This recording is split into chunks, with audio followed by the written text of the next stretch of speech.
Nomination వేసినారు, ఎట్లా ఉంది అభిప్రాయం? ఎలా ఫీల్ అవుతుంది? నామినేషన్ వేసినాము, మిగతా ఏం కావాలో చెప్తే ఒక పాయింట్ చెప్తే దానికి సంబంధించి చెప్తాను. లీడర్లు ఏకమయ్యారు, వాళ్ళిద్దరిని ఏ విధంగా ఎదుర్కొంటారు?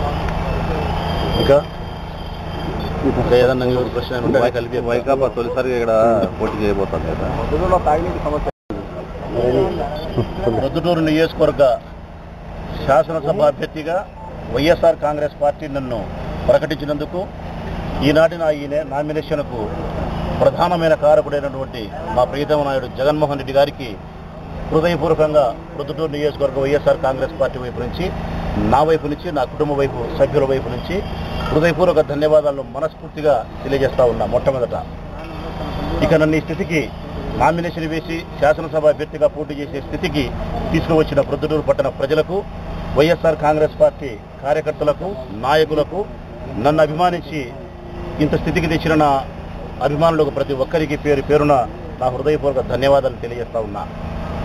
వైఎస్ఆర్ కాంగ్రెస్ పార్టీ ప్రొద్దుటూరు నియోజకవర్గంలో ఘన విజయాన్ని సాధిస్తుందన్న నమ్మకం ప్రధానంగా మొట్టమొదటి నుంచి కూడా మాకుంది.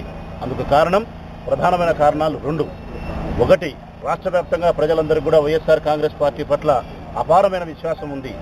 గతంలో రాజశేఖర రెడ్డి తీసుకొచ్చిన సంక్షేమ పథకాలు కానీ, పేద మధ్యతరగతి కుటుంబాలకు రాజశేఖర రెడ్డి చేసిన సేవలు కానీ, అదే విశ్వాసాన్ని, అదే సేవను ఆయన తనయుడు జగన్మోహన్ రెడ్డి చేయగలుగుతాడన్న సంపూర్ణమైన విశ్వాసం ఆయనపై ఉంది. కాబట్టి వైఎస్ఆర్ కాంగ్రెస్ పార్టీకి అనుకూలంగా రాష్ట్ర వ్యాప్తంగా ప్రజలు ఉన్నారన్న సత్యం నగ్న సత్యం. అందుకే ప్రొద్దుటూరులోది బలంగా మాకు ఉపయోగపడే అంశం. ఇక మిగతా వారి కంటే కూడా ప్రొద్దుటూరులో మాకు ఉపయోగపడే బలమైన అంశం లింగారెడ్డి యొక్క, వరదరాయుడు యొక్క అప్రజాస్వామికమైనటువంటి, అప్రయోజకమైనటువంటి, ప్రజలకు ఏమాత్రం ఉపయోగపడని ప్రజా వ్యతిరేకత విధానం. కారణం 25 సంవత్సరాలు శాసనసభ్యునిగా కొనసాగిన వరద కానీ, 5 సంవత్సరాలు శాసనసభ్యునిగా కొనసాగిన లింగారెడ్డి కానీ ప్రజలకు చేసిన సేవ శూన్యం. నామమాత్రం సేవ కూడా